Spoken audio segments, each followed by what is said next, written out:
You're listening to Turi Ryder's She Said What podcast. I'm Turi, along with Marci Persky. Usually, the introduction is so you can find out what you're going to hear in the podcast. But this time, I'm going to make an exception and simply issue a warning.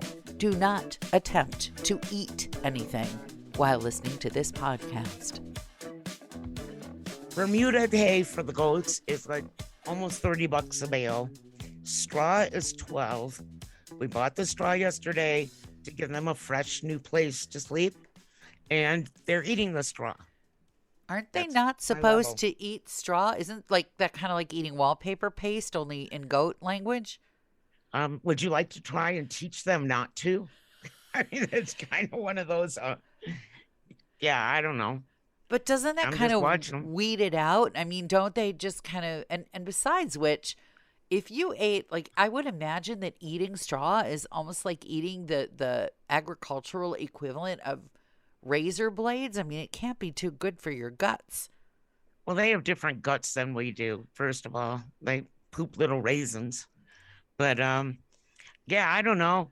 I had a dog that used to eat his bed on a regular basis. I have seen dogs eat some pretty weird stuff. I mean, I can understand shoes, leather shoes, because that's an animal product. But yeah, I found my toilet paper holder out in the middle of the dog yard today. So there's a new one for you. Yeah, that is unique. I have yet to hear until this moment of a dog consuming a toilet paper holder, but I bet you the goats will leave that alone. I can't imagine that coming out as little raisins. I actually grabbed it and brought it back in the house and put it back on the bathroom floor so that Butter's dad doesn't look at me and say, "See, I told you." So Frankie is not in love with Butters, is what you're telling me? Not yet. Because we've had senior dogs for so long, he forgets what the zoomies are. He forgets that pretty much anything winds up in their mouth. He forgets that, they drink loudly, sloppily. They chase cats. They chase goats. Maybe a little late to mention this, but maybe considering an older dog would have been a good idea.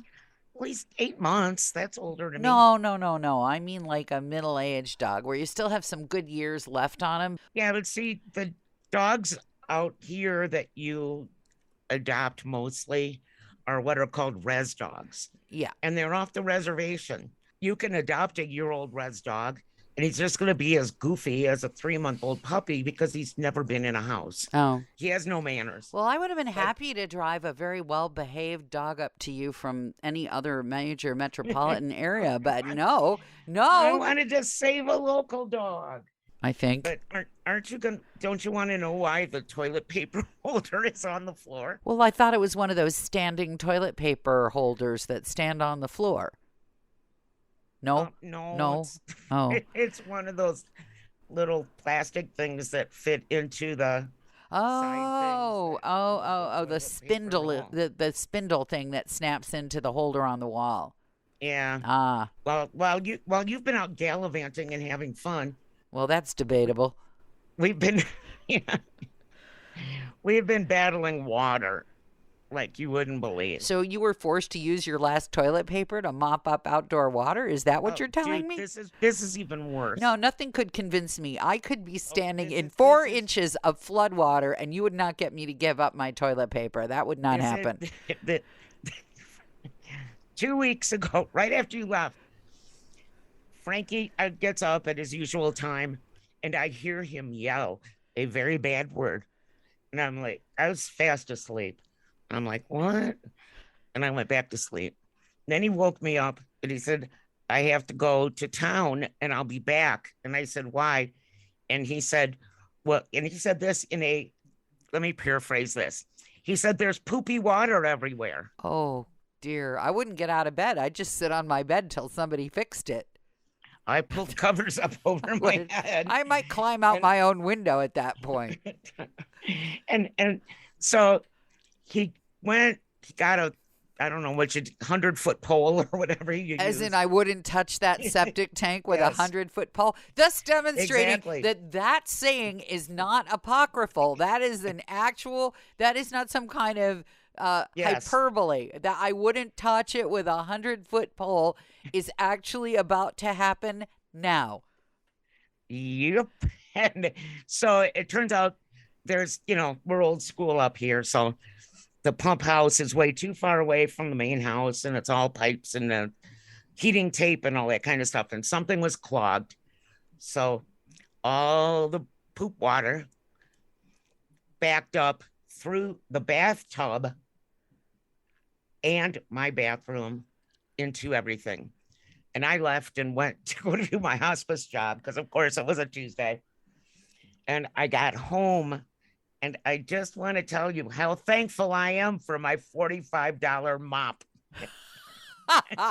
Because you mocked that mop. There was mockery going on. Yes, for a there while was. Yes. And that mop works. I worked that mop. Let me say that.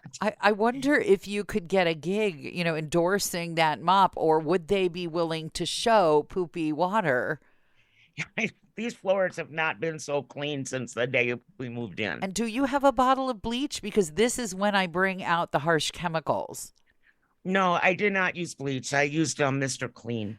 See, for me, when there's that kind of disaster, nothing makes me feel comfortable walking into the room other than knowing that what I have can kill everything from fecal matter to HIV. And Mr. Clean has all that stuff in it, and it doesn't smell as bad as bleach. Does Mr. Clean actually have chlorine bleach in it? I didn't think it did. I don't know, but it's got disinfectant and all that kind of stuff. And then I sprayed it all over. Yeah, I want nuclear quality. That is, I keep a bottle of bleach. The kids never see it. The husband never sees it.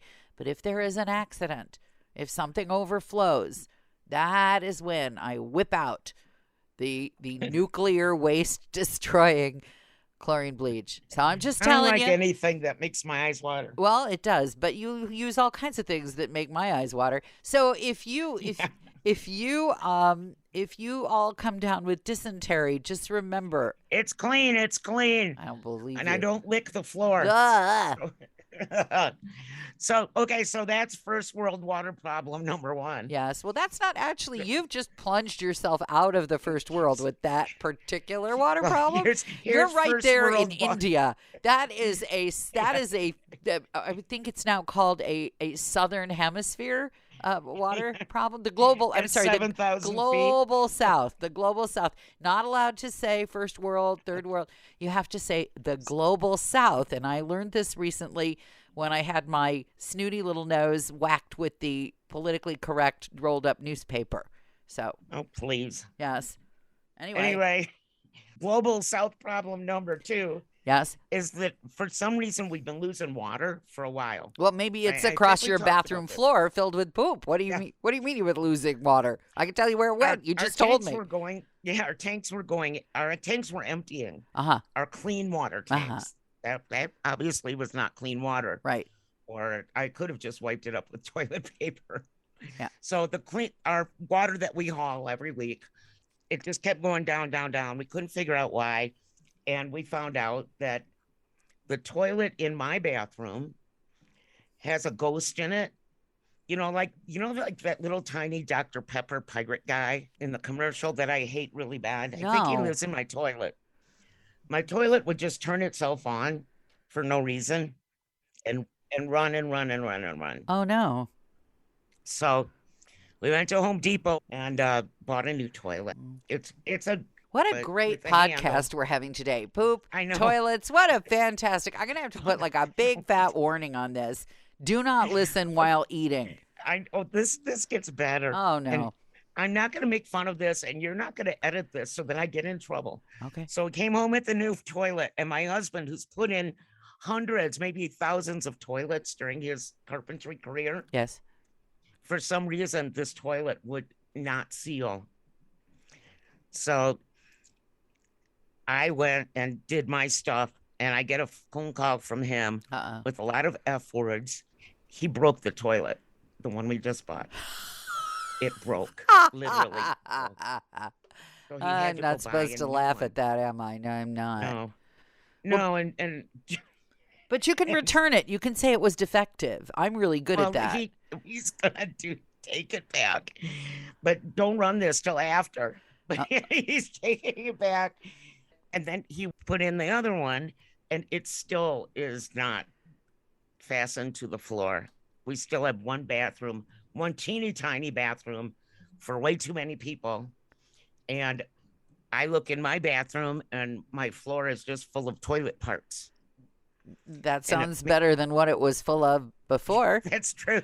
It's an Well, they're improvement. related. They're related. Yes, But but I one feel set are really clean, and the other thing was not. I feel really bad for Frankie because I can relate to that because I've had days where something that I could probably do in my sleep Yeah. and I can't do it. You As know, a writer, at, that's happened to me as a writer, at, and you try and you try and you try, and just like in the old movies, you're ripping it out of the typewriter, throwing it on the floor. So, yes, I felt bad for him, I'm so glad but we've elevated this from a plumbing problem to writer's block. I'm starting to exhale now. I was worried we were going to yeah, spend an entire 45 minutes talking about plumbing parts, which I have all kinds of gross stuff to talk. well, let me just circle back to Yes, your beloved's challenge here. In my mind, and I'm sure this is in his mind, and he's just not allowing himself to go there. Like, what if the whole house, the floor is warped because of the difficulties? well, we have those clay tile floors, and Oh, that's exactly what he blames.